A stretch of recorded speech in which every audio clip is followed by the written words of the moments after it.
geographies are here with some unscripted results of the gel block testing I did over the weekend with my little 22 Magnum North American Arms Black Widow 2-inch barrel single action revolver. I tested two different types of ammunition through with the Magnum, with the Widow, through 2 layers of heavy, 13-ounce denim. And these are the two ammunition types. Gold Dot short barrel. I apologize for the light. Hold on a second. And Federal Game-Shok. Try to get a better view of those so you can tell exactly what it is I tested. The Game-Shok are pretty low velocity. They're the 50 grain 22 mag rifle load, and these are the Gold Dot hollow point 22 mag pistol load, the short barrel. Can't imagine there's a rifle out there with a 1.9 inch barrel, but they're basically designed to function pretty well in those little J-frame type pistols. And I use obviously a North American Arms single action, which is even smaller, but has about the same barrel length. And the results I got are pretty impressive as far as I am concerned. The gel blocks I made are a little over, they're about 9.5 inches each. So you can see, and there's some 380 loads I also tested in the other side of the gel block here. I'm going to try to get a good shot straight down, including just the, there's some 380, just the Gold Dot hollow points that I shot through the gel, and those are the 5 of them. This one I had a little bit of problem with,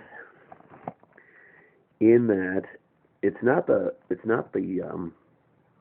expansion or the lack thereof, but I shot it through the corner, so it entered the gel on a bit of an angle, and you can see really beat up the block.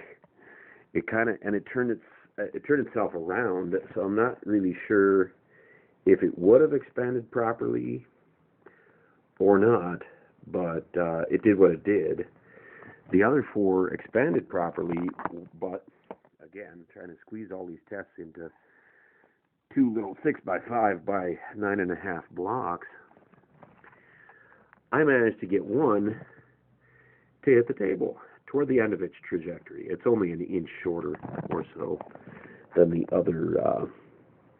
other examples that I have here, but they all expanded.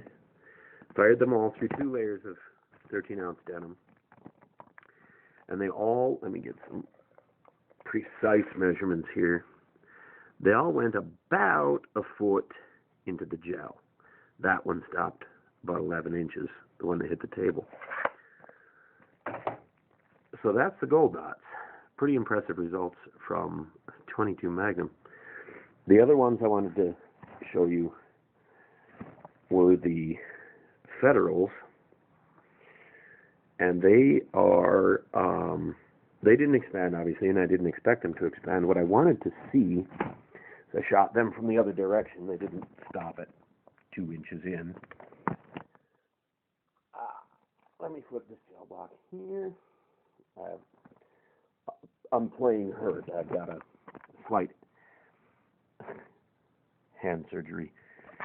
Anyway, I think I've got it lined up. No, I did not. I've got the opposite going on. I brought these. I shot these through the gel from the other direction. So again, you're looking at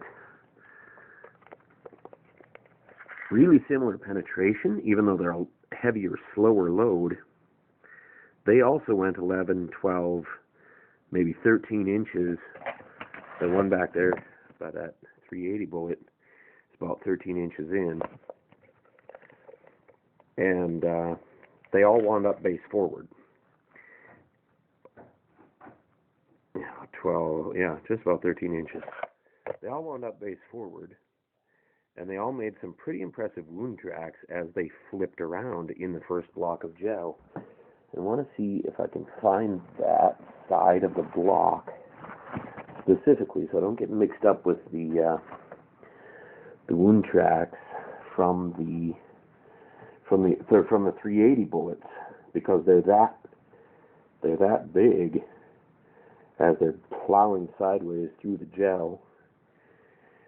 And yeah, there they are. There they are. It is these guys right here. And I don't know if you can see very well as a shed petal from one of the other bullets, but they got pretty wide, and they have two fins. The temporary cavities have two fins. You can tell where they all spun around in the first 4 or 5 inches of gel and made some nasty looking wound channels. But I'm going to cut into that later and get some better details, better statistics on those wound channels. All right, I'll see you in a bit.